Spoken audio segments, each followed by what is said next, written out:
Okay guys, mabuhay maligayang pagbabalik sa aking YouTube channel. Ang sarap-sarap talaga lagi magkwento pag tungkol sa friendship ang pinag-uusapan. And this time nga, sinabi na nga ni Angelica Panganiban na hindi lang kay Greg Homan siya kinasal dahil feeling niya pati kina Kim Chiu at Bella Padilla kinasal din siya. So eto nga ang kanyang pa-thank you sa kanyang mga special na bisita sa araw ng kanyang kasal with Greg Homans. But anyways, eto na nga yun.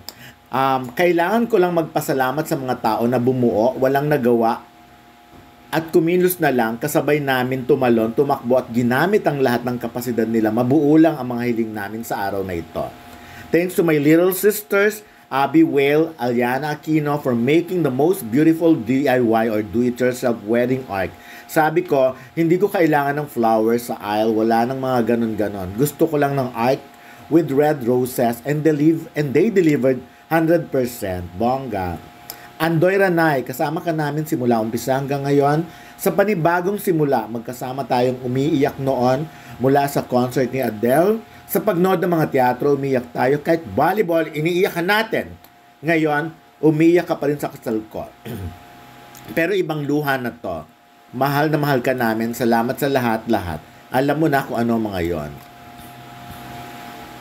My brother Kimi Apa 112, thank you for securing this venue even if it's New Year's Eve, helping Greg with his suit, Greg's grooming, for getting the party bus, for booking the karaoke, for getting the drinks, and most of us drank. We'll be supporting your new business, the wedding coordinator. Mamsi Bells and Mamsi Kimi, ito na nga ang kanyang chika tungkol sa dalawa niyang best friend or kanyang Bella and Chinita Princess.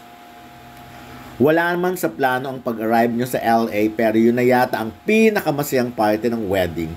From our very wholesome bachelorette, naiiyak lang tayo ng iyak with more laughter than lakas makabaliw, yes. Salamat sa pag-provide ng dream wedding cake ko. So flowers ng lakas maka soft girl. Pakiramdam ko, hindi lang ako kinasal kay Greg, kinasal din ako sa inyong dalawa. Panghabang buhay na to, love you both. O, diba?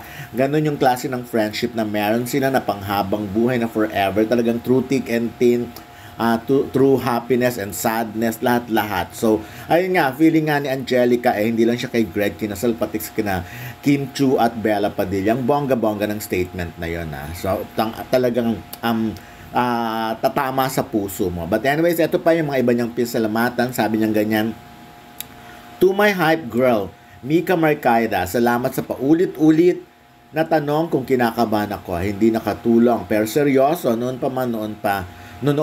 pa, single pa ako, nag-usap na tayo na ikaw ang gagawa ng makeup ko pag kinasal ako. Salamat at tinupad mo pangarap ko. Inikot mo ang mundo, makarating ka lang sa araw ng kasal namin. Hindi ko ito makakalimutan kahit makakalimutin na ako ngayon. We love you.